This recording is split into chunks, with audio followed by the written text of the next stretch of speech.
가슴을 여는 날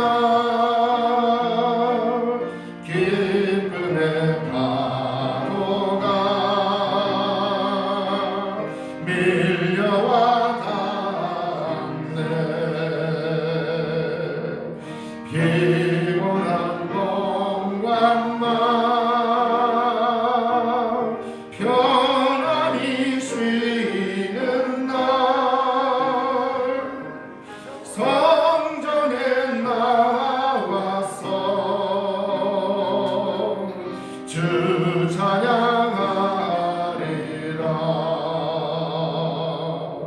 걱정과 근심이 없어진 좋은 날 새로운 희망이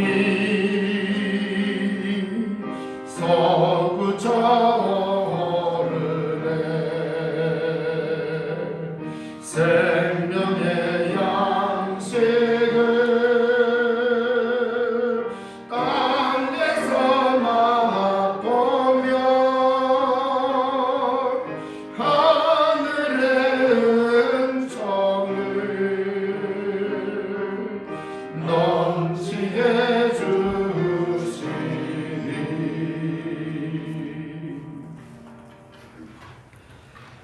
오늘은 교회력으로 주연절 후 네 번째 주일입니다. 살아계신 하나님께 신령과 진정으로 예배드리겠습니다.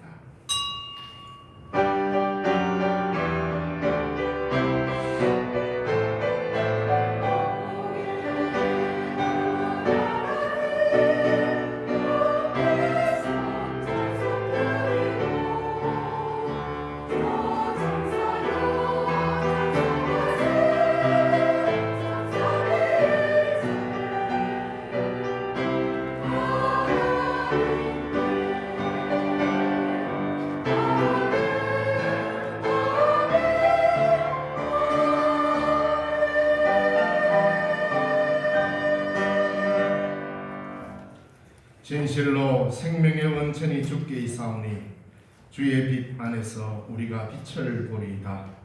주를 아는 자들에게 주의 인자하심을 계속 베푸시며 마음이 정직한 자에게 주의 공의를 베푸소서. 아멘.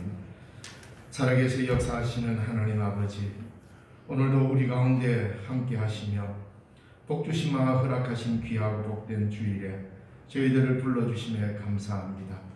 예배의 자리에 나오도록 우리를 이끄시고 성령님의 이끌림을 받아 오늘도 이 자리에 와사오매 주의 크신 은혜 가운데 거하는 저들 되게 하여 주시고 하나님께 한없는 영광을 돌려드리며 예배하는 자리가 되게 하여 주시옵소서.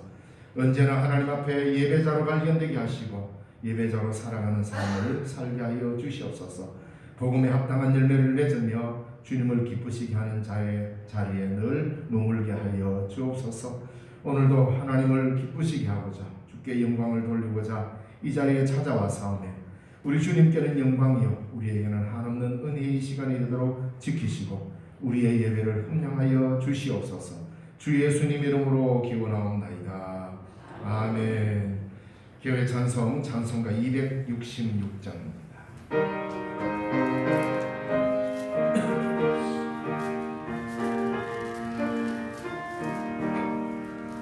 주의 피로 이룬 샘물 참 깊고 넓도다. 구원하는 그 신능력 다 찬송할지라. 찬송하세 주의 보혈 그 샘에 지금 나가 죄의 깊이 빠진 이 몸 그 피로 씻어 맑히네. 죄악 세상 이김으로 거룩한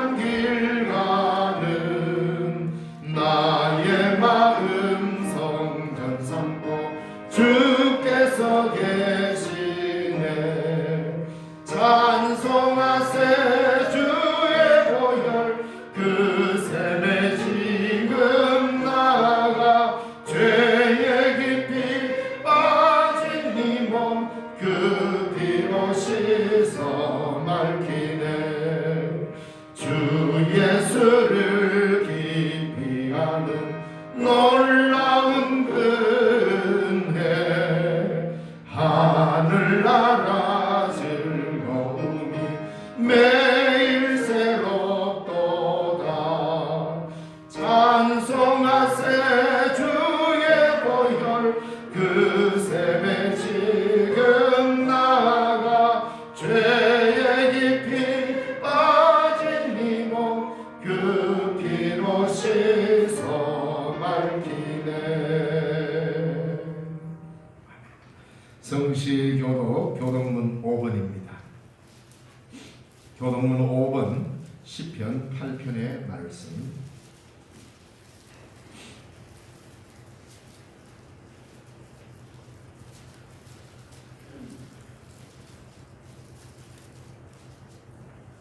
성시교독 교독문 5번 시편 8편의 말씀입니다. 여호와 우리 주여, 주의 이름이 온 땅에 어찌 그리 아름다운지요. 주의 대적으로 말미암아 어린아이들과 젖먹이들의 입으로 권능을 세우시며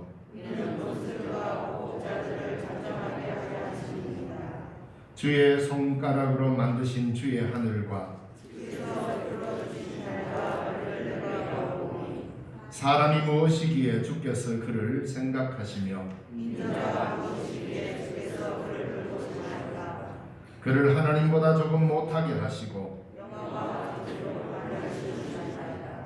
주의 손으로 만드신 것을 다스리게 하시고 만물을 그의 발 아래에 두셨으니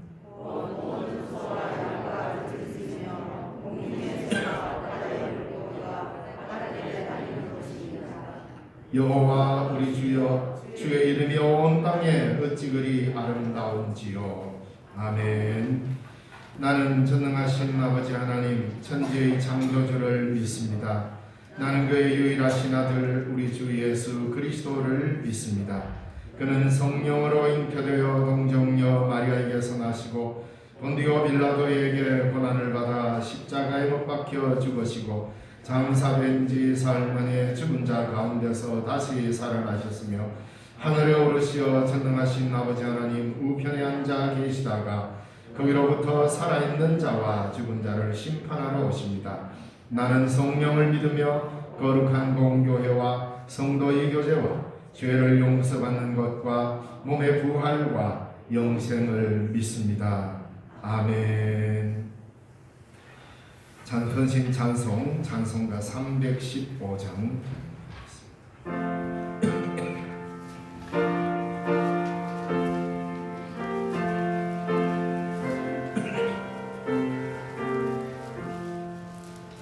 내 주 되신 주를 참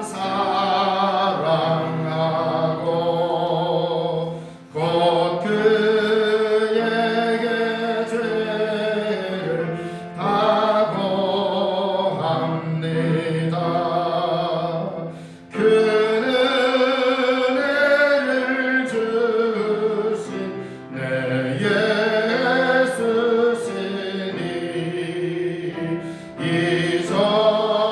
이전보다 더욱 사랑합니다. 주 날 사랑하사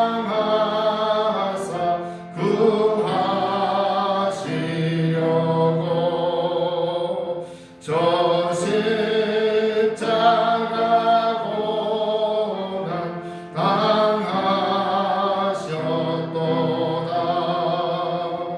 그가 심한 쓰신 내 주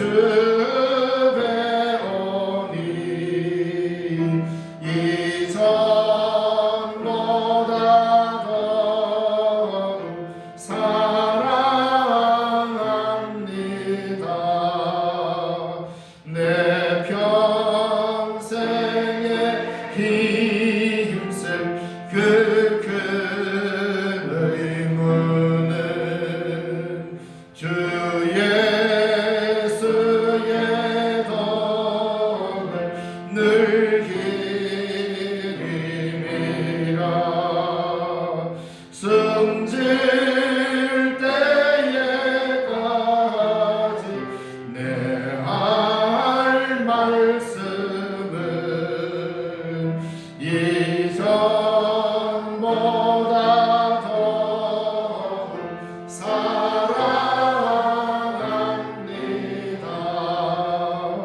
그 영광의 나라 나 들어가서 그 풍성한 은혜 늘 감사하리.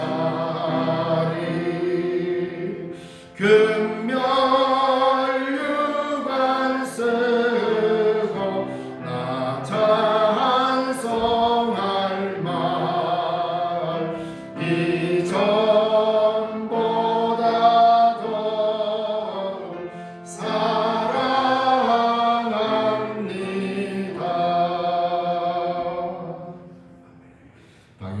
박명숙 장로님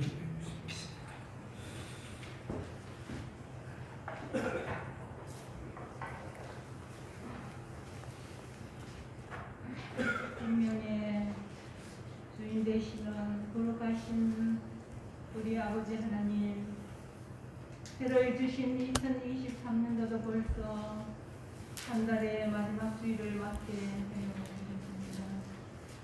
생명을 연장시켜 주시고 이렇게 함께 모여서 거룩한 예배를 드리게 하시니 너무나 감사드립니다. 많은 사랑과 많은 것을 용서받고 살았음에도 언제나 나의 감정과 나를 내세우며 살았고 늘 감사치 못한 우리의 입술을 이 시간 회개합니다. 올 한 해 언제나 하나님의 계획하심이 무엇인지 물으며 말씀 앞에 순종하며 무릎을 꿇는 저희 되게 하시옵소서. 이 지역이 나라를 기억하여 주시옵소서. 이 민족이 어렵고 힘들 때마다 함께 하셨던 나의 하나님, 정의가 살아있으며 평화롭고 올바른 정치를 할 수 있는 지도자들이 될 수 있도록 기도합니다. 또 이 지구상의 전쟁이 사라지고 무고한 백성이 희생되지 않도록 주여 도와주시옵소서. 전국 방방곡곡에 세워진 교회들을 위하여 기도합니다. 하나님의 귀한 뜻이 이 땅에 이루어지게 하시고 모든 재단들이 맡겨진 사명을 잘 감당하는 우리 교회들이 되게 하여 주시옵소서. 특별히 우리 신령중앙교회를 위하여 기도합니다. 예배가 살아있으며 선교와 봉사와 교육의 사명을 잘 감당하는 우리 교회가 되게 하시고 또 이 지역을 이롭게 하는 교회가 되기를 소망합니다. 자라나는 다음 세대들 또 말씀 속에 자라나기를 기도합니다. 세상의 풍조에 휩쓸리지 아니하고 올바르게 잘 자라나서 가정의 기쁨, 교회의 기쁨, 이 나라에 크게 쓰임받는 다음 세대들이 되기를 기도합니다. 우리 연로하신 분들 또 교회 안에 병약하신 분들 하나님의 소망을 잃지 않고 주님과 함께 늘 기쁨과 감사의 삶이 되게 하시옵소서. 아버지 하나님이여, 저희들의 맡겨진 올 한 해 모든 성직의 사명이 무엇인지 깨닫게 하여 주시옵소서. 늘 자원하는 마음을 주시고 기쁜 마음을 주셔서 주어진 자리에서 최선을 다할 수 있도록 건강과 능력을 허락하시옵소서. 또 성가대의 그 찬양을 하나님 기쁘게 받아주시기를 원합니다. 말씀을 들고 쓰신 목사님 늘 강건하게 하시옵소서. 하나님의 크신 능력이 날마다 함께 하시고 저희들은 그 말씀을 듣는 중에 큰 은혜와 능력을 체험하게 되는 귀한 시간 되게 하여 주시옵소서. 늘 서로 용서하며 늘 서로 사랑하라 명하신 우리 주 예수 그리스도 이름으로 기도드립니다.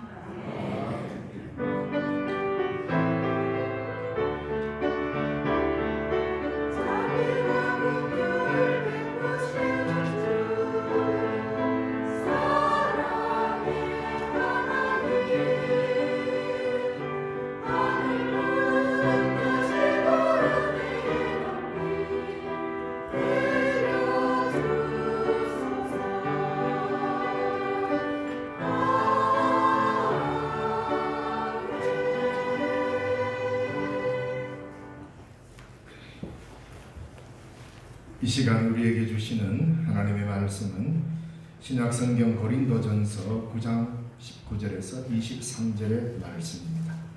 신약성경 274쪽입니다. 신약성경 고린도전서 9장 19절에서 23절 말씀 봉독해 드리겠습니다. 내가 모든 사람에게 자유로우나 스스로 모든 사람에게 종이 된 것은 더 많은 사람을 얻고자 함이라. 유대인들에게 내가 유대인과 같이 된 것은 유대인들을 얻고자 함이요 율법 아래 있는 자들에게는 내가 율법 아래 있지 아니하나 율법 아래 있는 자같이 된 것은 율법 아래 있는 자들을 얻고자 함이요 율법 없는 자에게는 내가 하나님께는 율법 없는 자가 아니요 도리어 그리스도의 율법 아래 있는 자이나 율법 없는 자와 같이 된 것은 율법 없는 자들을 얻고자 함이라. 약한 자들에게 내가 약한 자와 같이 된 것은 약한 자들을 얻고자 함이요 내가 여러 사람에게 여러 모습이 된 것은 아무쪼록 몇 사람이라도 구원하고자 함이니 내가 복음을 위하여 모든 것을 행함은 복음에 참여하고자 함이라. 아멘. 찬양대에서 찬양을 하나님께 이름으로 올리겠습니다.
귀한 찬양 감사드립니다.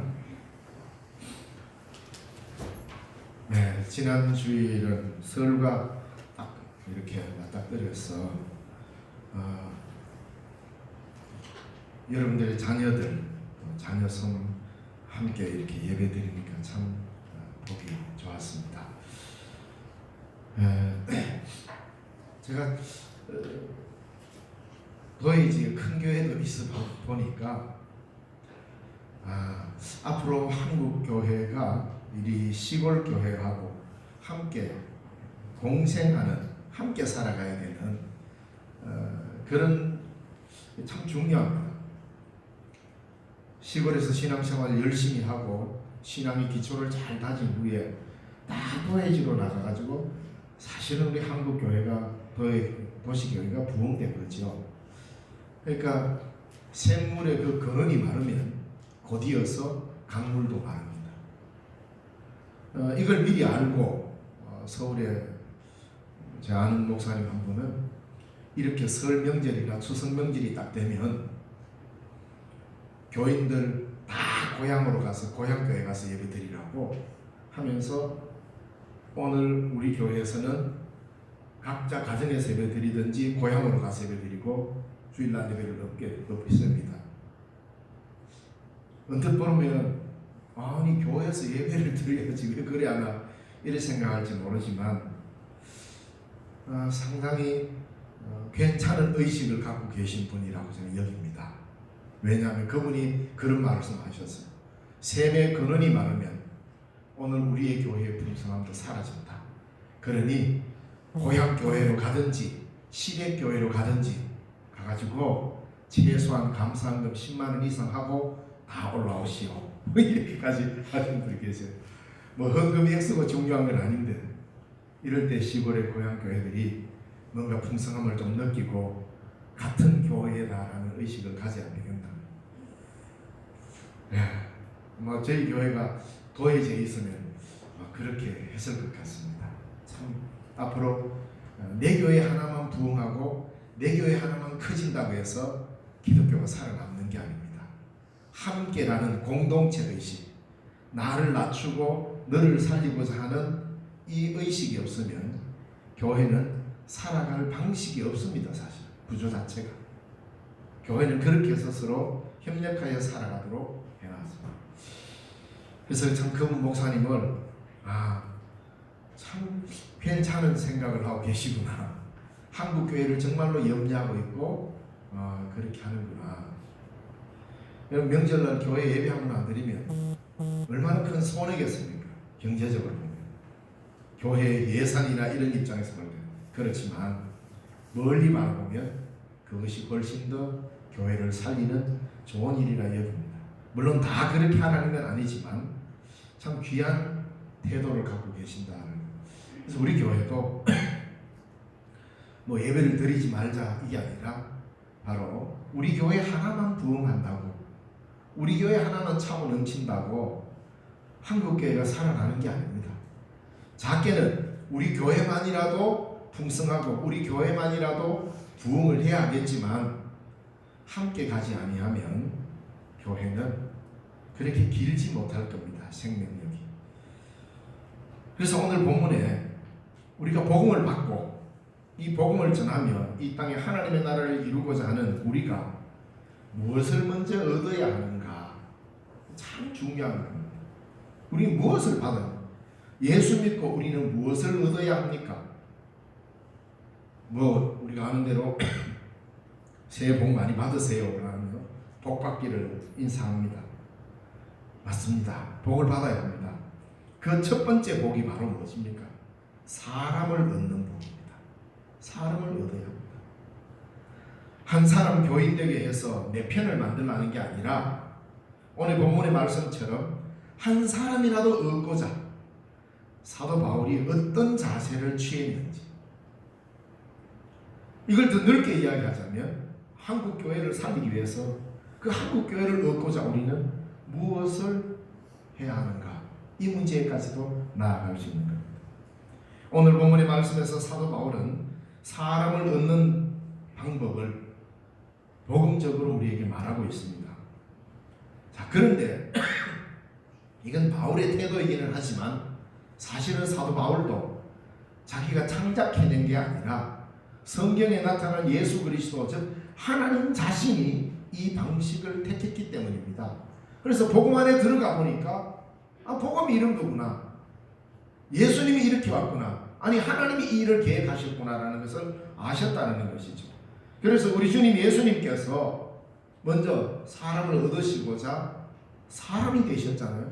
아니 한 걸음 더 나아가서 성부 하나님께서 먼저 사람을 얻고자 하여 하나님 자신이 인간의 모습, 즉 사람이 되는 길을 택하셔서 이 땅에 오셨습니다. 그래서 하나님이 사람을 얻기 위해서 사람이 되셨다 이 말입니다. 하나님이 하나님 자리에 있으면서 너희들 구원받으려면 이렇게 해서 내게로 와야 된다라고 말씀하신 게 아니에요. 그건 성경적 구원이 아닙니다. 내가 뭔가 열심히 믿어서 내가 열심히 해서 천국 가는 게 아니에요. 우리에게 주어진 겁니다. 어떻게 하십니까? 예수님이 하나님이 인간의 몸을 입고 이 땅에 오신 사건이 구원이지 우리가 가는 게 구원이 아니에요. 순서가 바뀌면 안 됩니다. 그래서 가는 것이 구원이라고 주장창 주장하다 보면은 거기에 인간적 방식이 들어가게 되고 14만 4천에 들어가야 되고 어떤 법을 지켜야 되고 안식일을 지켜야 구원을 얻고 새 언약의 유월절을 지켜야 구원을 얻고 14만 4천에 들어가야 되고 피가름을 해야 구원을 얻고 이런 인간적 방식이 들어가게 됩니다. 그러나 성경은 그것보다 우선하는 게 있습니다. 인간의 구원은 인간으로부터 온 게 아니라 하나님이 인간의 몸을 입고 사람이 되셔서 오신 그 사건 자체가 우리에게 구원이다. 그것을 인정하느냐 안 하느냐의 문제래요. 사도 바울은 이걸 알았습니다. 율법을 철저히 지켜야 우리는 유대인으로서 독특한 구원을 얻는다고 생각하고 열심히 법을 지켰는데 예수님 딱 만나고 보니까 아하, 내가 지금까지 헛다리 짚었구나. 이게 아니구나. 그걸 알게 되죠. 그때부터 사도 바울은 완전히 달라진 삶을 살게 됩니다. 하나님의 은혜가 먼저 왔구나. 하나님이 먼저 인간이 되시고 우리에게로 오셨구나. 이분이 바로 예수 그리스도로 우리 가운데 오셨구나. 그게 구원이구나. 그걸 강조하며 쭉 길게 쓴 책이 로마서입니다. 하나님의 인간 되심이 곧 우리의 구원이 되었습니다. 왜 하나님이 인간이 되셨습니까? 사람을 얻기 위해서입니다. 사람을 얻어야 복음이지 사람을 통해 이익을 얻으려는 것은 복음이 아닙니다. 주님은 우리들을 얻고자 했지 우리들이 가진 어떤 것을 얻고자 하지 않았습니다. 네가 가진 그것을 내가 요구한다가 아니라 우리 주님이 이 땅에서 철저히 나는 너를 원한다. 이겁니다. 오늘 본문의 말씀에 보면 사도 바울이 복음 전도자로서 어떻게 살았는지를 잘 알 수 있습니다. 사도 바울은 복음을 믿고 난 이후에 세상에서 가장 자유로운 자로 살아가는 사람이 되었습니다. 그동안에는 율법을 지켜야 한다는 철저한 율법관을 가지고 율법에다가 자신을 얽어맸습니다. 그런데 예수님을 만나고 나니까 예수의 복음 안에서 누리는 이 자유가 어마어마하게 크다는 걸 알았어요. 그래서 그는 나는 자유인이다. 예수 그리스도 안에서 나는 자유인이다라는 이 놀라운 선언을 하게 됩니다. 복음의 능력은 우리를 구원하는 능력이요 우리를 자유케 하는 능력입니다. 이 자유는 나 자신이 하고 싶은 것을 막 할 수 있는 자유가 아니라 그리스도를 믿고 따르는 자유를 말합니다. 그리스도인의 자유는 예수 그리스도의 말씀에 순종함으로부터 오는 자유입니다. 우리는 자유에 대해서 많은 착각을 합니다. 세상에서 말하는 자유의 가치는 내 하고 싶은 대로 한다는 겁니다. 내가 하고 싶을 자유도 있다. 내가 교회 갈 자유도 있고 안 갈 자유도 있는데 왜 내 자유를 간섭하느냐? 그건 자유가 아닙니다. 진정한 자유는 그리스도를 믿고 따르는 순종을 통하여서 오는 자유입니다. 그래서 우리는 섬김과 복종의 자유가 은혜로 주어져 있죠. 이게 곧 구원입니다. 나는 자유다라며 자신의 기세만 드러내는 것은 자유가 아닙니다. 자유는 반드시 사람을 얻어야 그게 자유입니다. 다른 사람 맺히는 것보다 한 사람을 얻기 위한 자유여야만이 그게 진정한 자유입니다. 그리스도인의 자유가 바로 그런 자유라 이거입니다. 개인주의에 총일해가지고 남이 어떻게 되든 개인의 자유, 개인만을 강조하는 자유는 진정한 자유가 될 수 없습니다. 내가 누리는 자유가 공동체에 얼마나 선한 영향력을 미칠 수 있는지 이걸 알아야 합니다. 그리고 그 자유로 통하여서 내가 그리스도의 법을 따르고 있는지를 보아야 합니다. 그래서 예수 그리스도의 법에 순종하고 섬김의 자유를 우리에게 주신 것이지 우리는 자신의 개인의 자유를 극대화하는 이런 자유는 성경적 자유가 아니라는 겁니다. 자기의 권리를 주장하는 것보다 우리에게 주어진 자유는 자신의 권리를 포기하는 것이 복음 전도자의 자유입니다. 그리스도인에게 주어진 자유는 자기 권리를 끝까지 주장하는 이런 자유가 아닙니다. 그거는 세상적 자유를 말하고 예수 그리스도 안에서 누리는 자유는 내가 누릴 수 있는 권리를 포기하고 너를 살리기 위해서 내 권리를 포기할 자유를 주님은 우리에게 주신 것이지. 왜? 그걸 하나님은 하지도 않고 우리 보고 하라 그러면 잘못됐겠지만 먼저 하나님이 자신의 하나님됨, 자신의 하나님의 영광스러운 자리를 포기하셨습니다. 그리고 예수 그리스도께서 인간의 몸을 입고 우리 곁에 오셔서 사람이 되셨어요. 그래서 우리는 인간이 되신 즉 성육신 하신 하나님을 믿습니다. 이것이 진리입니다. 이걸 믿는다는 것은 뭘 말합니까?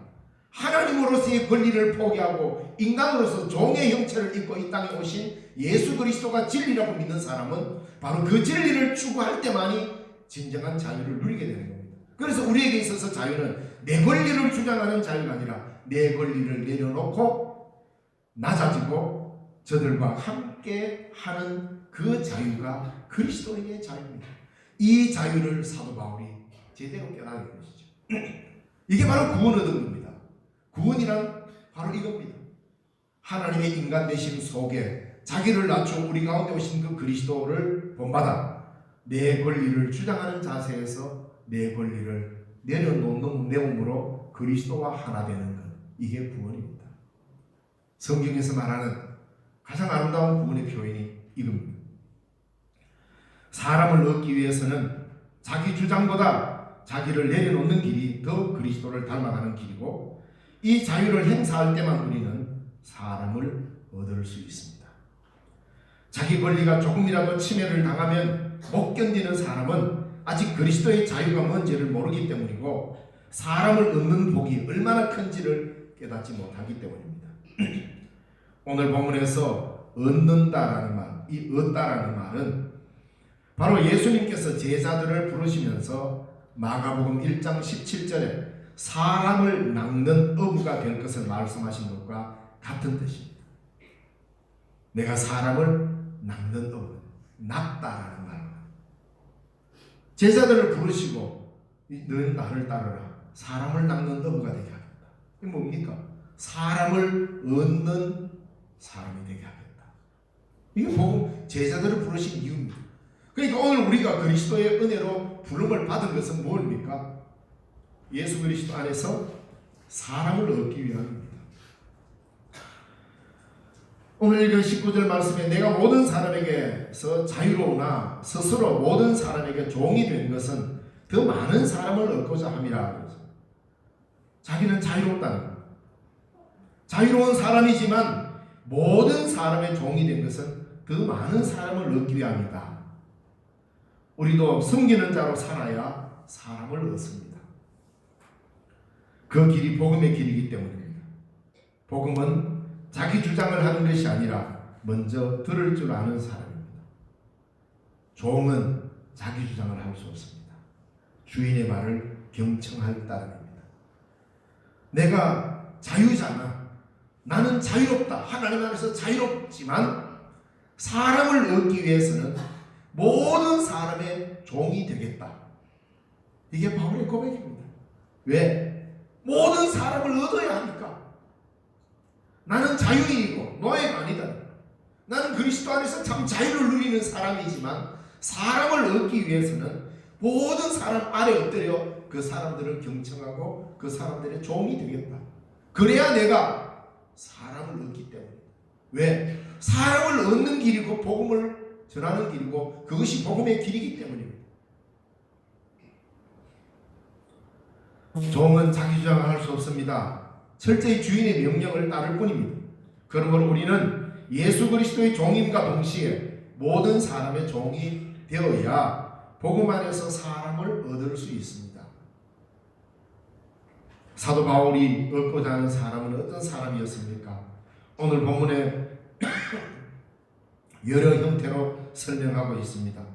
첫째는 많은 사람, 모든 사람을 얻고자 한다라고 밝히면서 그 모든 사람 가운데 그는 유대인을 얻기를 원했고, 율법 있는 자들, 즉 율법 아래 있는 자들도 얻기를 원했고, 율법 없는 자도 얻기를 원했고, 연약한 자, 즉 약한 자도 얻기를 원했고, 좌우지간 어떻게 해서든지 어떤 방식으로든지 아무쪼록 몇 사람이라도 얻고자 나는 사람을 얻기 위해서 이 일을 한다. 참 우리가 복음을 전하면서 그 복음에 따라 우리는 뭘 얻고자 하는가? 사도 바울과 같은 시각을 가지는 것이 참으로 중요합니다. 아무쪼록 몇 사람이라도 얻기 위해서 그는 모든 사람들 아래로 내려갈 준비가 된 사람입니다. 모든 사람들 위에 우뚝 서서 다른 사람들로부터 섬김을 받으려는 태도가 아니라 모든 사람들 아래로 내려가서 그들의 종이 되어 그들을 섬김으로 그들을 얻고자 합니다.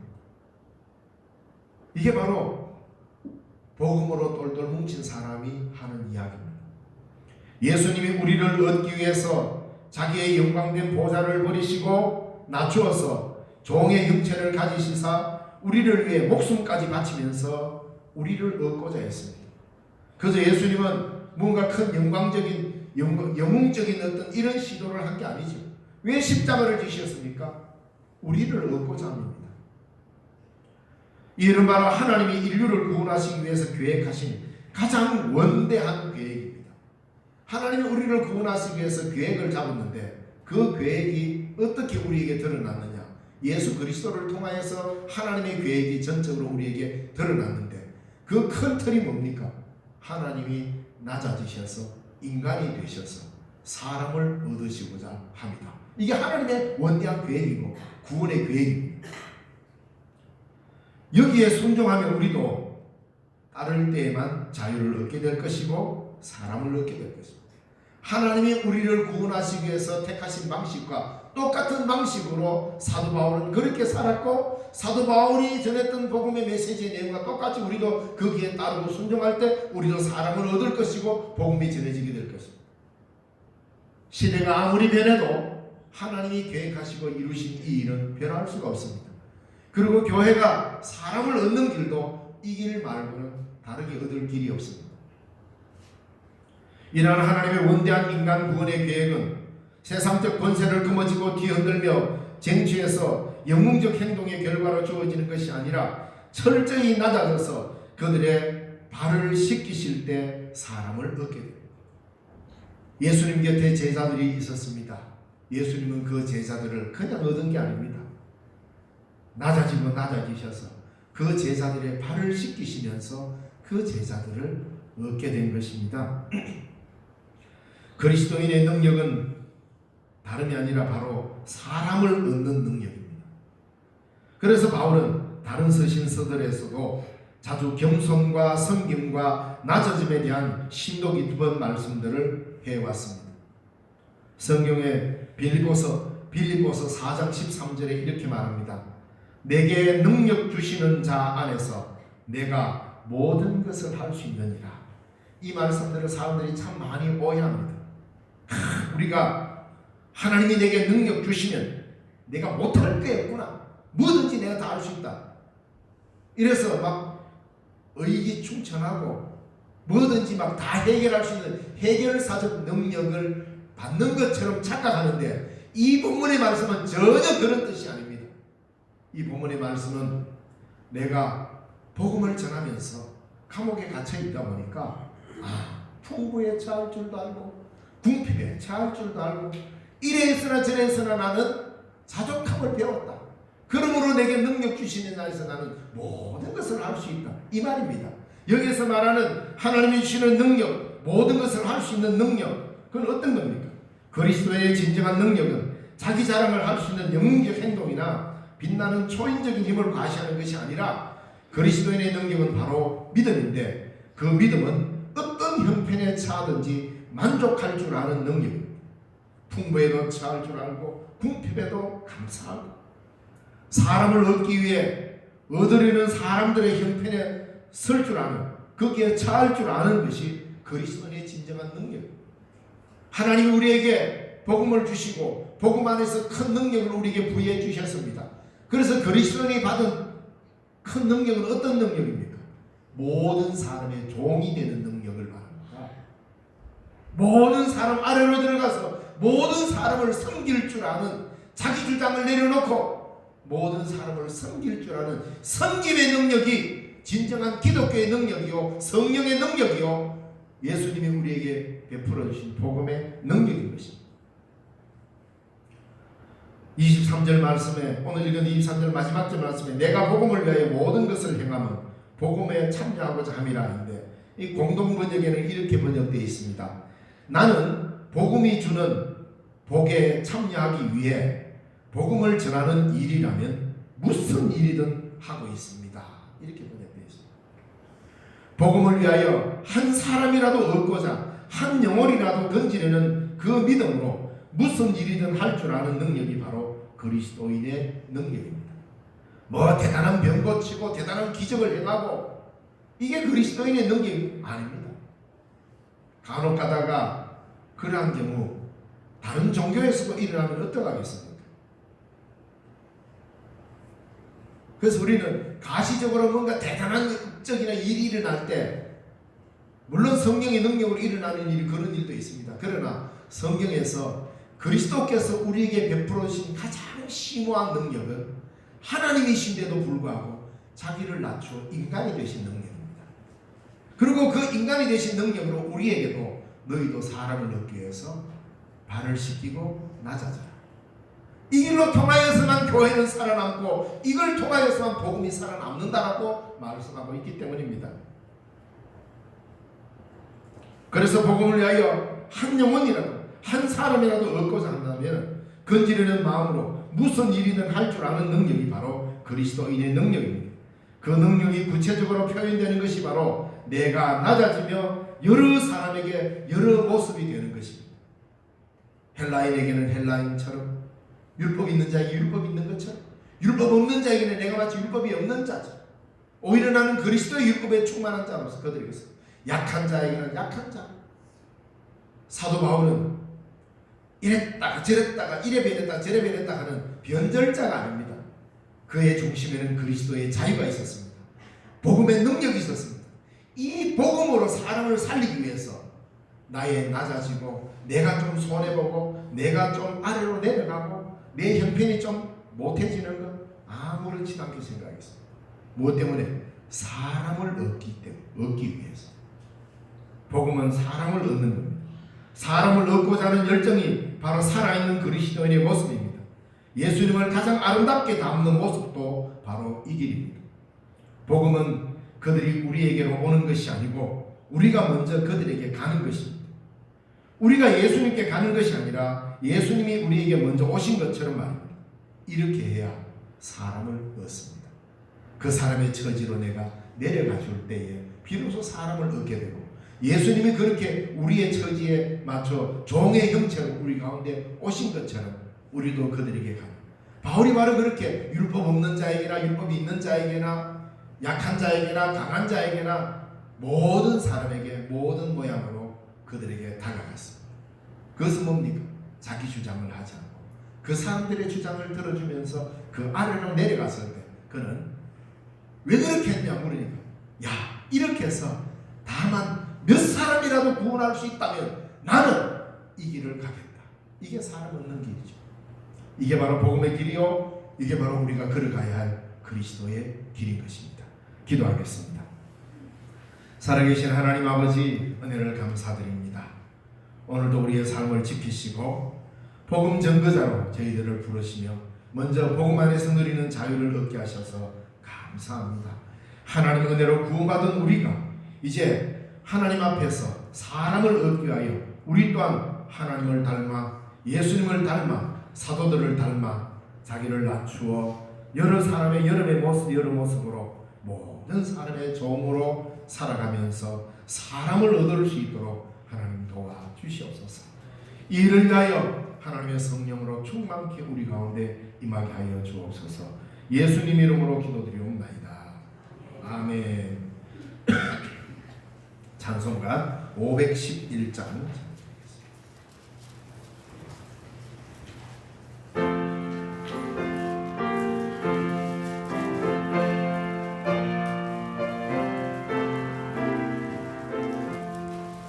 예수 말씀하시기를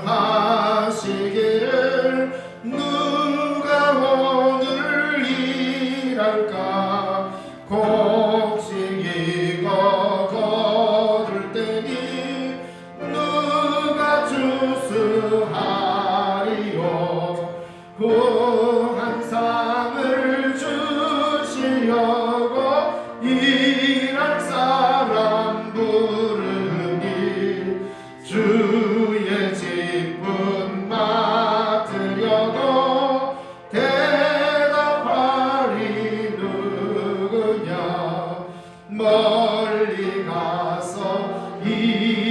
사랑 구원하지 못하나 내 집 근처 다니면서 금줄 죄인 많도다 천사같이 말 못하고 바울같이 못하나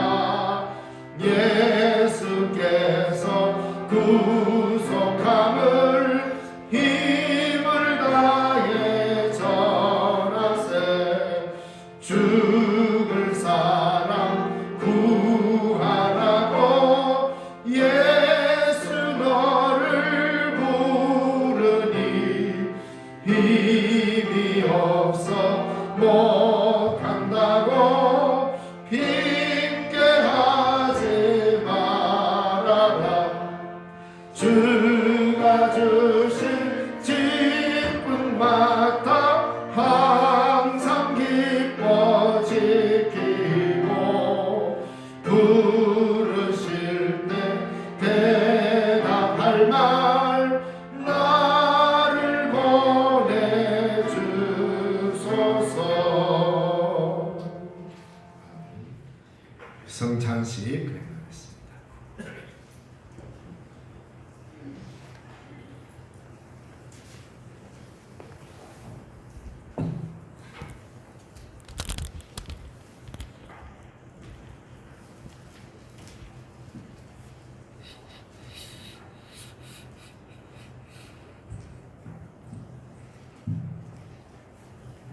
지금부터 성찬식을 넘어가겠습니다.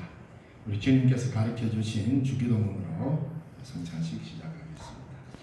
하늘에 계신 우리 아버지 이름을 거룩하게 하시며 아버지의 나라가 오게 하시며 아버지의 뜻이 하늘에서와 같이 땅에서도 이루어지게 하소서.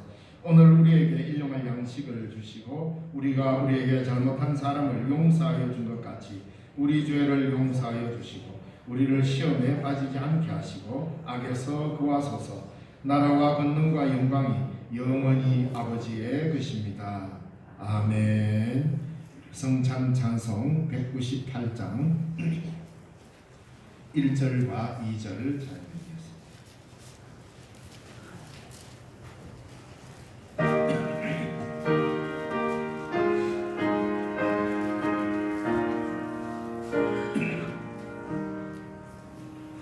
주 예수의 변소 오늘 때서 무리를 먹이어 주심같이 영생의 양식을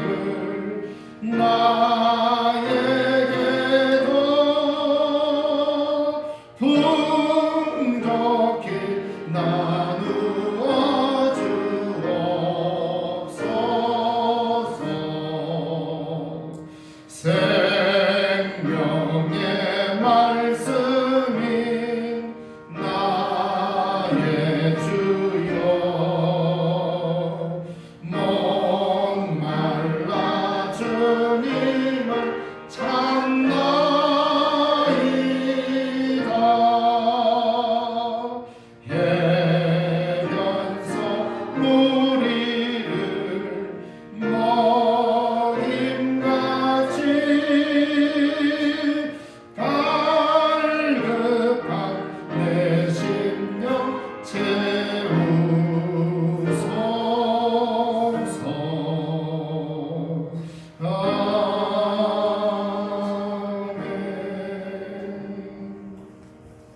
성찬 제정의 말씀 요한복음 6장 53절에서 58절의 말씀을 봉독해 드리겠습니다.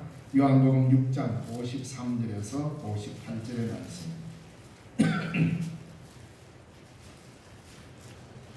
봉독합니다. 예수께서 이르시되 내가 진실로 진실로 너희에게 이르노니 인자의 살을 먹지 아니하고 인자의 피를 마시지 아니하면 너희 속에 생명이 없느니라. 내 살을 먹고 내 피를 마시는 자는 영생을 가졌고 마지막 날에 내가 그를 다시 살리리니 내 살은 참된 양식이요 내 피는 참된 음료로다.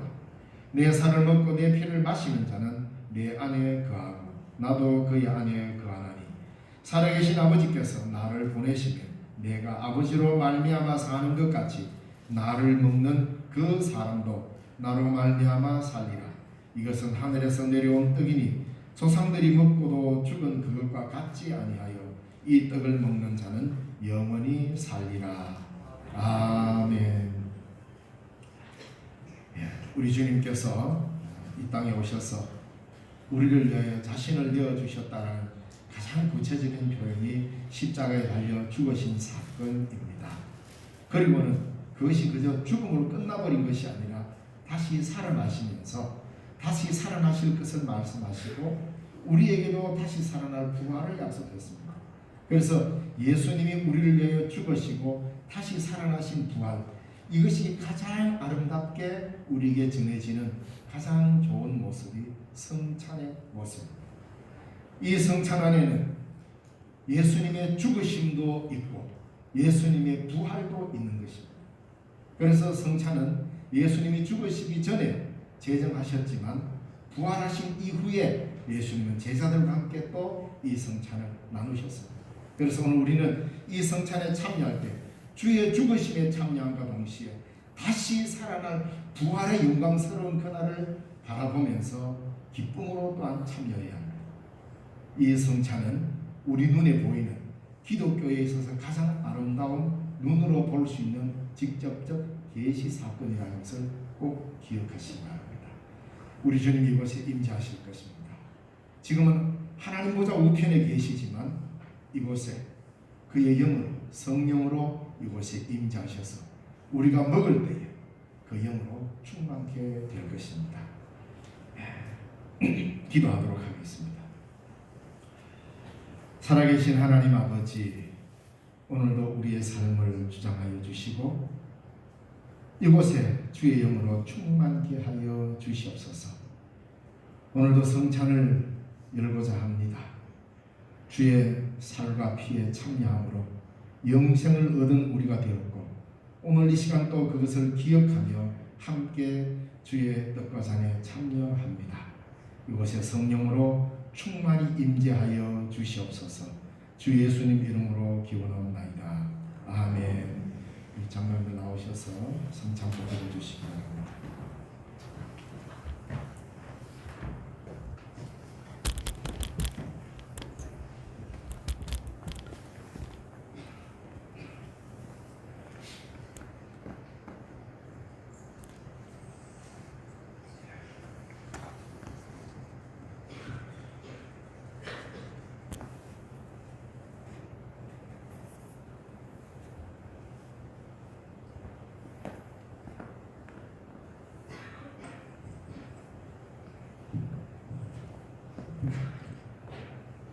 우리 주님께서 잡히시던 밤이었습니다. 우리 주님께서 사랑하는 제자들과 함께 마지막 유월절 식사를 하실 때였습니다. 그때 떡을 들어 축사하시고 떼어서 이것은 너희를 위하여 상하고 찢긴 내 몸이다. 받아 먹으라고 말씀하셨습니다.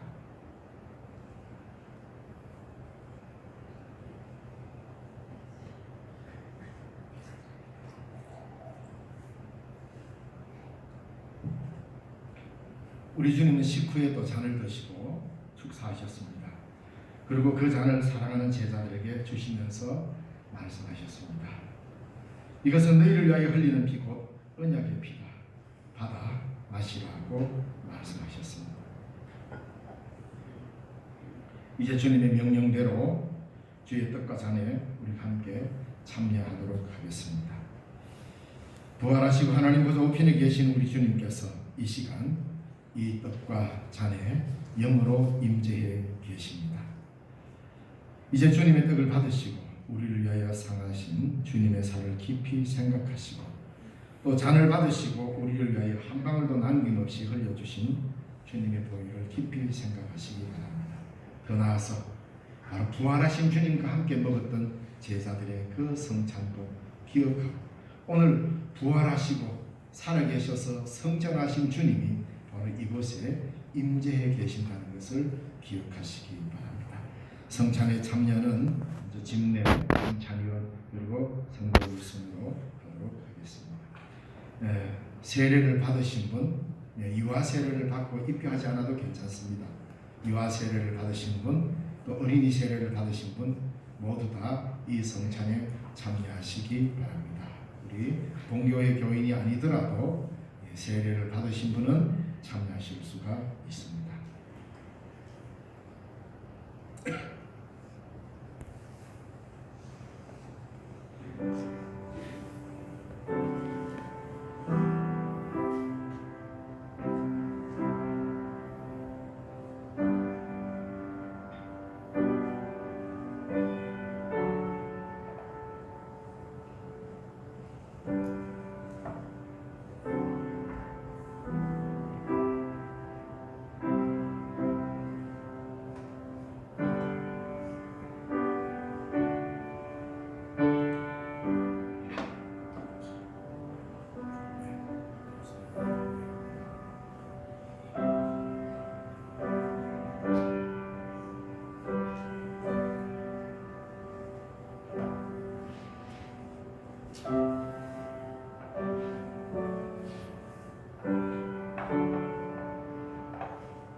우리 자리에서 일어나셔서 자유롭게 가운데 통로로 오셔서 세례를 유아 세례든 어린이 세례든 성인 세례든 반드시 세례를 받으신 분이 참여해야 합니다. 나오시기 바랍니다. 우리 장로님들.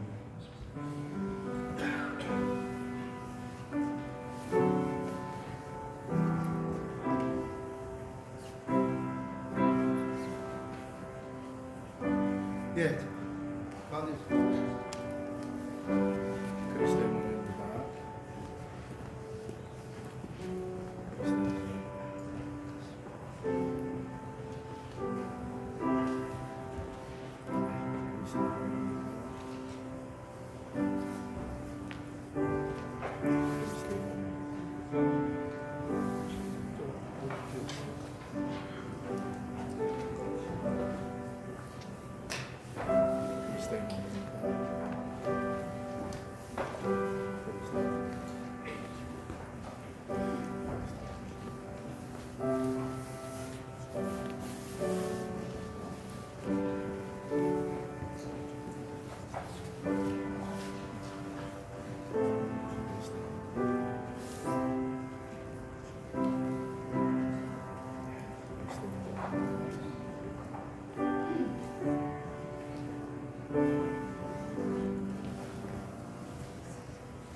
떡을 먼저 드시고 드세요.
혹시 세례 받으시고 못 받으신 분 계십니까?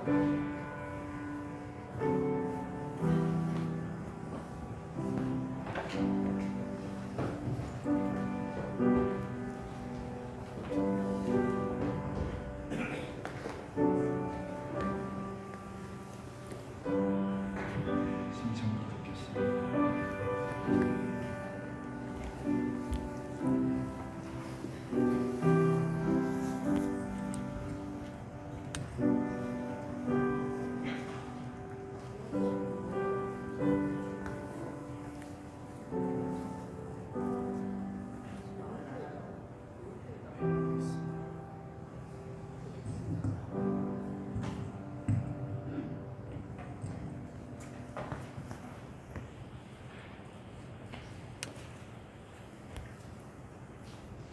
기도드리겠습니다. 하나님 아버지 감사합니다. 오늘 귀한 자리에 저희들을 부르시고 또 이 성찬에 참여할 수 있게 하시니 감사합니다. 우리가 주의 살과 피, 주의 몸과 피에 참여해사오매 하나님의 성령으로 충만케 하여 주시고 하나님의 백성으로 살아가기에 새로운 힘을 얻는 소중한 시간 되게 복 내려주시며 주의 살과 피에 참여하였으므로 그리스도를 따라 살아가는 우리의 삶이 되게 하옵소서. 주 예수님 이름으로 감사기도 드리옵나이다. 아멘. 찬송가 198장 3절 4절 찬양드리겠습니다.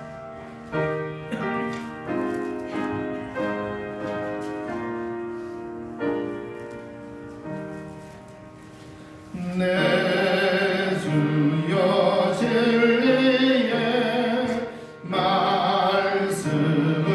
말씀으로 사슬의 얽매인 날 부시사 내 맘의 평화를 누리도록 영원한 생명을 주옵소서.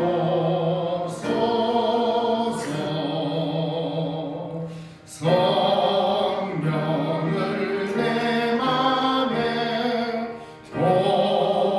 보내셔서 내 어두운 영의 눈 밝히시사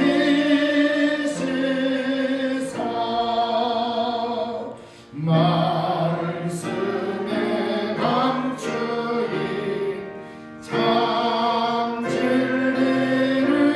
진리를 깨달아 알도록 하옵소서.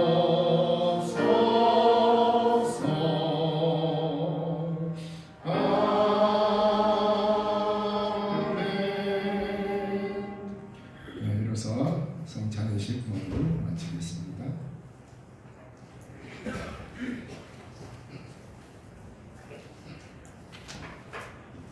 이 시간 함께 봉헌하겠습니다. 찬송가 335장 3절 부르시면서 봉헌하겠습니다.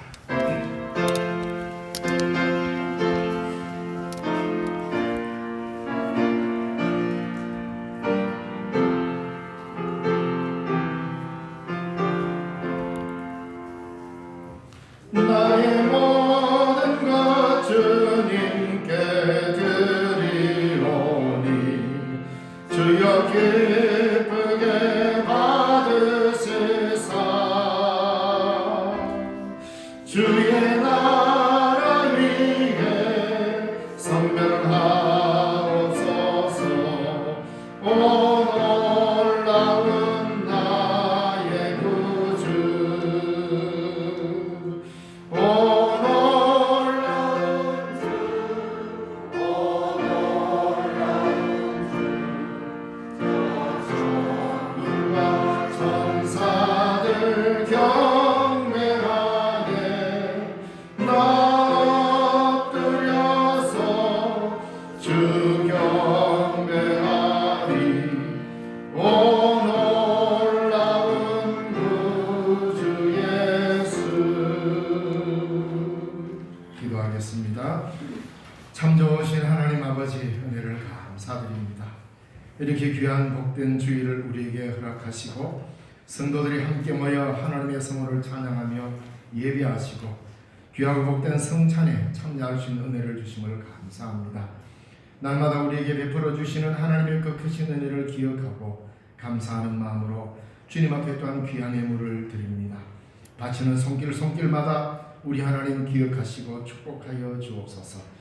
11조로 구별하여 드립니다. 구별된 삶을 주님 앞에 살게 하시고 구별된 하나님의 복을 누리게 하여 주시옵소서. 범사에 감사하여 귀한 예물을 드립니다. 언제나 감사할 조건이 많아지도록 주께서 날마다 인도하여 주시고 주님과 동행하는 삶이 되게 하여 주시옵소서. 또 하나님 앞에 추모 예배를 드리게 됨을 감사하고 또 생일을 맞게 됨을 감사하고 손녀 주심 무사히 수술을 마치게 하심을 감사하고 또 건축 헌금으로 토의학교 후원금으로 하나님 앞에 드립니다. 이 모든 바치는 예물이 하나님의 나라를 위해서 주의 몸된 교회를 위하여 아름답게 쓰일 수 있도록 복 내리시고 드리는 모든 손길들 위에는 한량없는 은혜로 갚아주시사 물질의 핍절함 당하지 않도록 인도하시옵소서. 주 예수님 이름으로 기도드리옵나이다.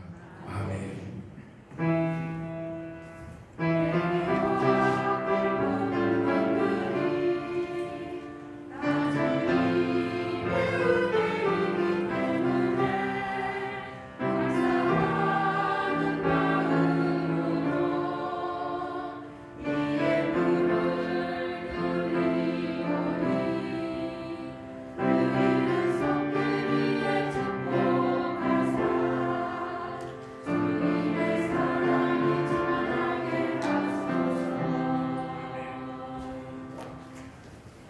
교회 소식 알려드리겠습니다. 오늘 처음 오셔서 하나님께 예배드리신 분들 주님의 이름으로 환영합니다. 하나님의 지상 명령인 복음 전파에 늘 동참합시다. 오늘은 교회력으로 주연절구 넷째 주일입니다. 그리고 오늘 오후 예배는 구역연합 예배로 드립니다. 올 들어 첫 구역연합 예배입니다. 교회 학교실 완전 1, 완전 2, 화성 1, 화성 2, 교회 식당에서 완전 3, 완전 4, 동부, 중부동부실에서 영호, 왕산매양, 서부 이렇게 참여를 합니다. 세달 새벽 기도회가 2월 1일 수요일 새벽 5시에 있습니다. 오늘 낮 예배 후에 정기당회에 있습니다. 그리고 오늘 오후 예배 후에 구역 건찰회가 있습니다. 우리 구역장님, 건찰님들 좀 남아주시기 바라고 다음 주일은 우리 신령중앙교회에서 늘 지키는 장학주일입니다. 우리 함께 자리에서 일어나셔서 성도의 교제를 나누겠습니다. 주님의 평안이 함께 하시길 바랍니다. 주님의 평강이 여러분과 함께 하기를 간절히 바랍니다. 타성의 찬송 예수의 이름으로 나는 일어서리라 찬양드리겠습니다.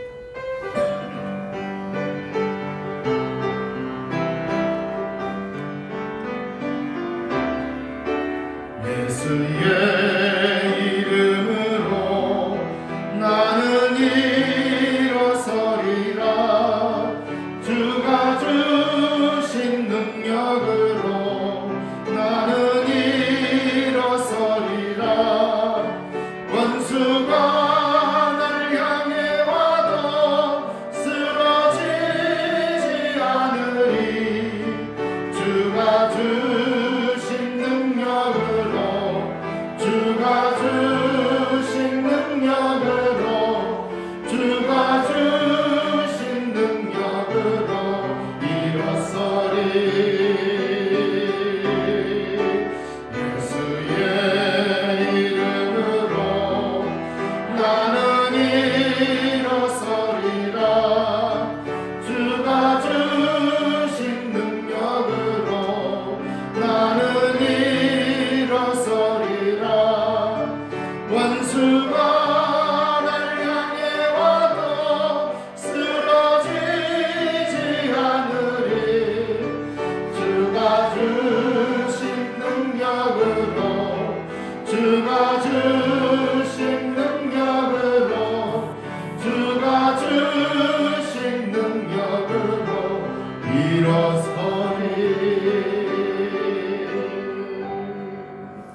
파송되어가는 우리 신령중앙교회 교우 여러분, 여러분이 세상으로 파송되는 것은 다름 아니라 복음을 전하기 위하며 그 복음을 통하여서 사람을 얻고자 합니다. 여러분이 밖에 나가서 그리스도의 사람을 얻어야 합니다. 이 일을 우리에게 말씀으로 주셨으니 사람을 얻는 이 일에 사람을 낳는 업으로 여러분을 저 세상으로 주의 이름으로 파송합니다. 기도하겠습니다.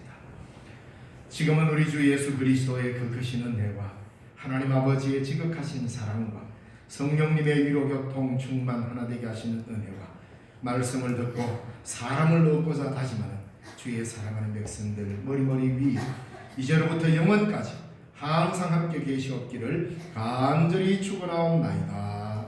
아멘.